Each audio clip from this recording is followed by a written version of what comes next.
Le docteur Serge Rafal est avec nous. Merci de nous rejoindre sur Radio J. Bonjour Serge. Bonjour Ilana. Et oui, ce matin on parle, et tous les matins d'ailleurs, on parle de tout ce qui est bon pour la santé. Et ce matin, vous souhaitiez faire un focus sur un des légumes santé les plus importants, c'est le brocoli. En effet, Ilana, je pense ne vous avoir jamais vraiment parlé de ce légume, pourtant un des plus intéressants qui soit. Je l'ai seulement cité à de nombreuses reprises. Ce crucifère de la famille des choux, verts, rouges, fleurs, choux de Bruxelles, du cresson, du navet, du radis, est originaire de Sicile. Son nom vient du latin brachium, qui signifie branche. C'est vrai qu'il a la forme d'un petit arbre. Il a été introduit par Catherine de Médicis, l'épouse de Henri II au XVIe siècle, mais a été longtemps très peu consommé jusqu'à ce qu'on commence à évoquer dans les années 1980 les bienfaits du régime méditerranéen dont il fait évidemment partie. La demande a alors été croissante, il est à présent cultivé chez nous, principalement en Bretagne et en Basse-Normandie. Alors à quoi sont dues ses propriétés? Sa concentration en vitamines A, B, C, E, K. Sa richesse en minéraux, du calcium, un peu de fer, peu de magnésium, plus de manganèse, un peu de phosphore, pas mal de potassium, beaucoup de soufre, du zinc. La présence de fibres, à la fois insolubles qui aident à contrôler le transit intestinal et solubles qui augmentent la satiété et équilibrent l'index glycémique du repas. L'abondance et la diversité de ces substances antioxydantes, j'y reviens de suite.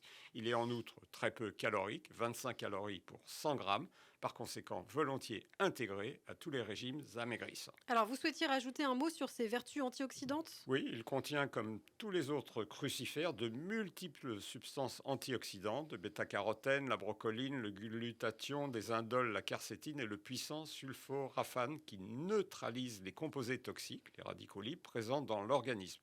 Le Fonds mondial de recherche contre le cancer a d'ailleurs confirmé en 2018 son intérêt en prévention et pour les malades atteints d'un cancer colorectal, de l'estomac, du foie, de l'ovaire, du poumon, de la prostate, du sein. Alors d'autres actions à souligner? Oui, grâce au sulforaphane qui possède une activité anti-inflammatoire, il pourrait être intéressant dans l'arthrose. Grâce à un flavonoïde puissant, le kémphérol, il réduirait le risque cardiovasculaire. Grâce à la lutéine et la zéaxanthine qui protègent la rétine et la macula, il réduirait le risque de cataracte et de DMLA. Enfin, il protégerait de la stéatose hépatique non alcoolique ou NASH en empêchant l'absorption des graisses et leur production par le foie. Pas mal, non? Eh oui, pas mal. Alors on parle du brocoli, Serge. Beaucoup de qualités, des inconvénients? Oui, les choux sont généralement mal tolérés par les personnes à l'intestin irritable. Les composés soufrés qu'il contient et dégage à la cuisson sont responsables de flatulences et parfois de douleurs. Et comment le choisir à l'achat, le Alors, brocoli? ses feuilles doivent être bien vertes, sa tige ferme, ses bouquets serrés. S'il jaunit, ce qui se produit en 4-5 jours, il perd la majeure partie de ses propriétés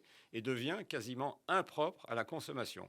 Il faut donc l'acheter vert foncé, le manger rapidement. Et vous pouvez en consommer 3, 4, 5 fois par semaine. Et un mot sur sa cuisson? Oui, il contient, nous l'avons dit, beaucoup de substances intéressantes dont certaines sont thermosensibles. Il ne faut donc pas le faire cuire trop longtemps et le préférer al dente, celui qui lui conserve en outre sa texture ferme et fondante. Alors en conclusion, Serge? On peut ménager la chèvre et le chou, dit un proverbe français, mais il faut absolument intégrer le brocoli dans son assiette, un incontournable de l'alimentation santé. Et une dernière question, Serge, qu'est-ce que vous pensez du brocoli congelé? Est-ce qu'on peut l'acheter, le brocoli congelé? Bien entendu, la congélation conserve toutes Tous les ses qualités nutriments. Et ben voilà.